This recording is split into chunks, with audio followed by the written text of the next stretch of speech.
When you find out that there's black mold in your house or that you have mold illness, you should be jumping up and down. You should be celebrating because that is the best case scenario, okay? Mold illness can cause nearly any symptoms, okay? So if you find that you have positive antibody tests from my mycolab, or you find that you do a petri dish test and there's black mold in there, there's aspergillus or stachybotrys, you should be jumping up and down, you should be dancing. You know why? Because you could heal within 6 months to a year. This is what I experienced myself after a decade plus of suffering. After seeing my daughter then suffer for 6+ years, we were able to get completely better in 6 months after endless suffering. The reason is because if you miss the mold connection, you will be believing that it's pathogen driven, that it's something you got to kill, or it's this mystical condition that they've diagnosed you with. But the reality is, it's always what you're consuming, what you're inhaling, what you're thinking, what you're doing. These are the things that actually drive illness.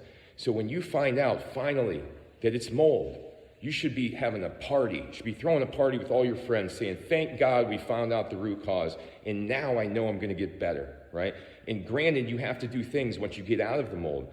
Granted, you have to follow the right diet. Granted, you got to restore your key minerals like your zinc, selenium, trace minerals, magnesium, those things, etc. Granted, you got to restructure the gut, get the good bacteria to grow. Granted, you got to get that detox system going. Granted, you got to get the liver functioning better. Granted, you got to get the gallstones out. All these things, get your cellular health back. But you can't do any of that if you're still living in mold and you're reacting to all kind of foods and supplements and you're having abnormal responses to things. This is what leaves you trapped. So mold illness was the greatest discovery I ever made. It took me 15+ years of suffering and eventually came across it, implemented it head on, 100%, found the right environment, did the right diet, did the right supplements, and poof. What was there for decades was gone. That's why I love mold now. Every time I hear the word mold, it makes me happy. It doesn't make me fear it. It makes me happy because it brought nothing but good to my life. It brought nothing but good to my life because even all the suffering is now worth it because all the things I have now, I would go exactly through what I went through to have. Take care, everybody.